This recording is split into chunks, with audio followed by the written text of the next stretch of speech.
bear a fatal reverse, which I may experience as others have done, the complexion of my future fortune being known, the complexion of my future fortune being known to him only, in whose power to him only, in whose power it is to bless to us even our afflictions. it is to bless to us even our afflictions.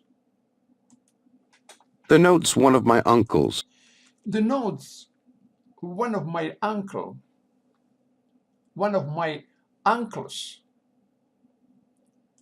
who had the same kind of curiosity in collecting family anecdotes, who had the same kind of curiosity in collecting family anecdotes, once put into my hands, furnished me with several particulars relating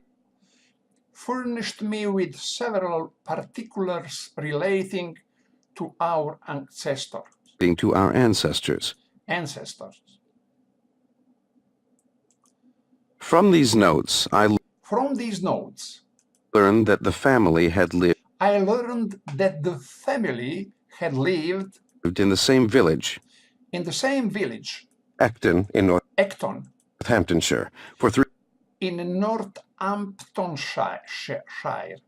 Northamptonshire, 300 years, for 300 years. And how much longer he knew not. And how much longer he knew not. Perhaps from the time when the name of Franklin,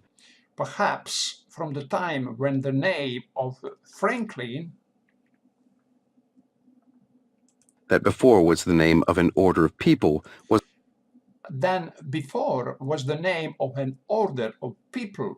assumed by them as a surname, when others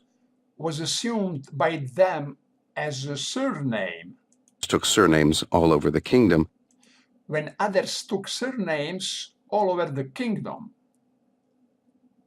On a freehold of about 30 acres. Aided by the smith's business. Which had continued in the family till his time.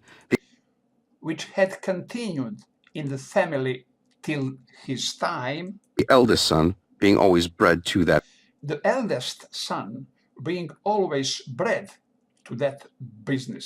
Business, a custom which he and my father followed as to their eldest sons.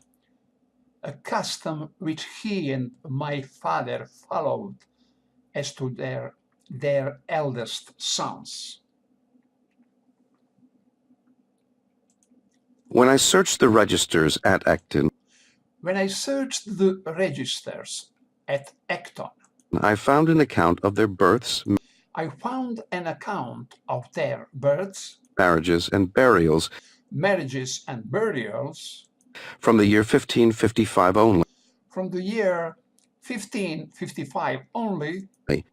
There being no registers kept in that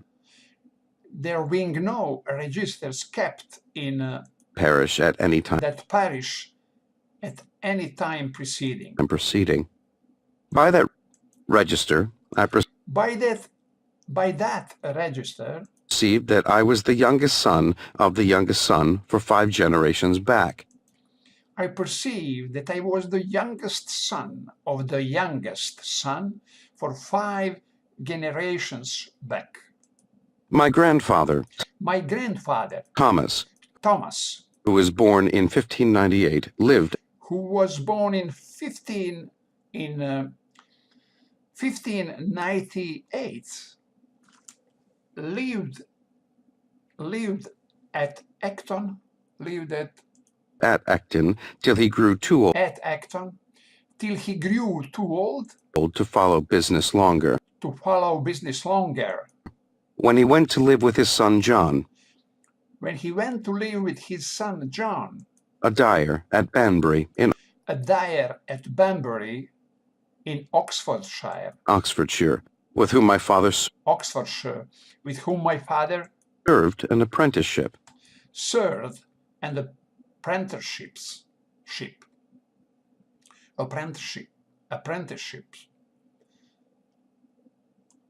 There my grandfather died and lies buried. There my grandfather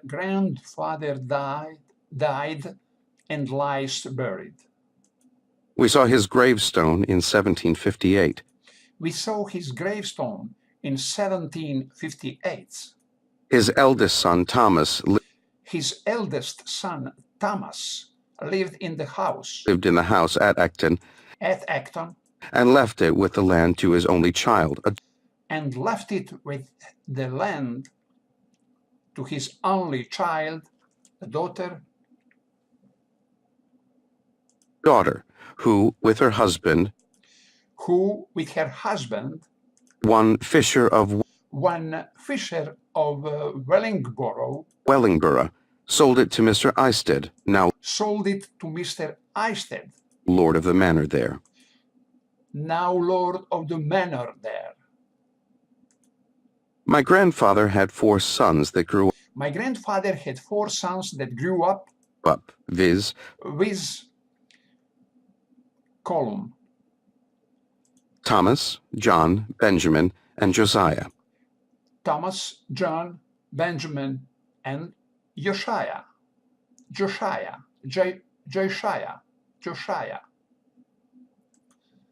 I will give you what account I can of them. I will give you what account I can of them. At this distance from my papers, At this distance from my papers, and if these are not lost in my and if these are not lost in my absence, you will among them find many more particulars. You will among them find many more particulars. Thomas was bred a smith. Thomas was bred a smith. Under his father. Under his father. But being ingenious and encouraged in learning, as all my brothers were, by an Esquire Palmer, then the principal gentleman in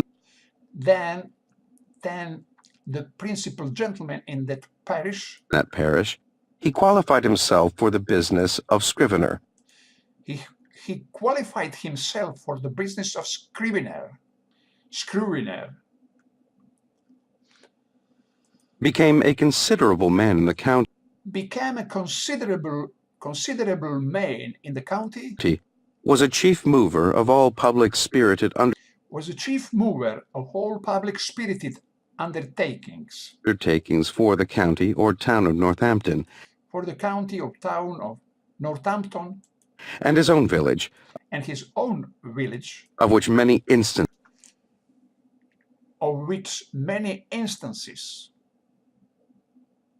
were related of him. And much taken notice of. And patronized by the then Lord Halifax.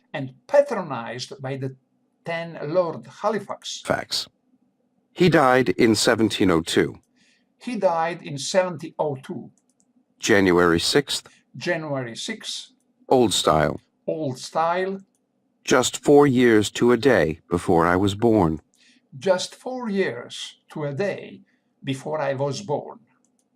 The account we received of his life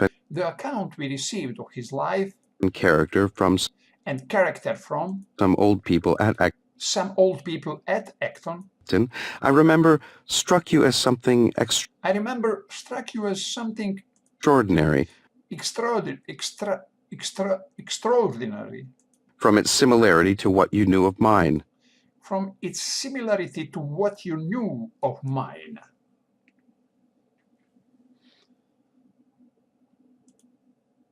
Had he died on the same day, you said. One might have supposed a transmigration.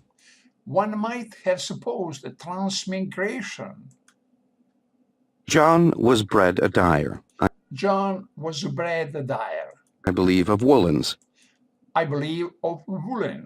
Benjamin was bred a silk dyer. Bred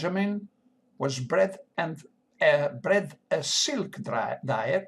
Serving an apprenticeship at London. serving an apprenticeship at London. He was an ingenious man. He was an ingenious man. I remember him well, I remember him well, for when I was a boy he came over to my father in Boston for when I was a boy, he came over to my father in Boston and lived in the house with us some years. and lived in the house with us some years. He lived to a great age. He lived to a great age. His grandson, His grandson, Samuel Franklin, Samuel Franklin, now lives in Boston. now lives in Boston. He left behind him 2 quarto volumes, He left behind him 2 quarter volumes, manuscripts MS, of his own poetry, of his own poetry, consisting of little occasional pieces consisting of little occasional pieces addressed to his friends and addressed to his friends relations, and relations, of which the following, sent of which the following, sent to me, is a specimen. is a specimen. He had formed a shorthand He had formed a shorthand of his own, of his own, which he taught me, which he taught me, but never practicing it, I have but never practicing it. I now forgot it. now forgot it. I now forgot it. I was named after this uncle, I was named after this uncle, there being a particular affection between him and my father. there being a particular affection between him and my father. He was very pious, He was very pious, a great attender of a great attender sermons of the best preachers, of sermons of the best preachers, which he took down in his shorthand, which he took down in his shorthand, and had with him many volumes of them. and had with him many volumes of them. He was also much of a politician, He was also much of a politician, too much too much, perhaps, for his station. for his station. There fell lately into my hands There fell lately into my hands, in London in London, a collection he had made of all the principal pamphlets a collection he had made of all the principal pamphlets relating to public affairs relating to public affairs from 1641 from 1641 to 1717. to 1717. Many of the volumes are wanting, as appears by the Many of the volumes are wanting as appears by the numbering, but there still remain 8 volumes in but there still remain 8 volumes in folio and 24 in quarto and 24 in quarto and octavo. and in octavo. A dealer in old books A dealer in old books met with them, met with them, and knowing me by my sometimes buying of him, and knowing me by my sometimes buying of him, he brought them to me. he brought them to me. It seems my uncle must have left them here when It seems my uncle must have left them here he went to America, when he went to America, which was about 50 years since. which was about 50 years since. There are many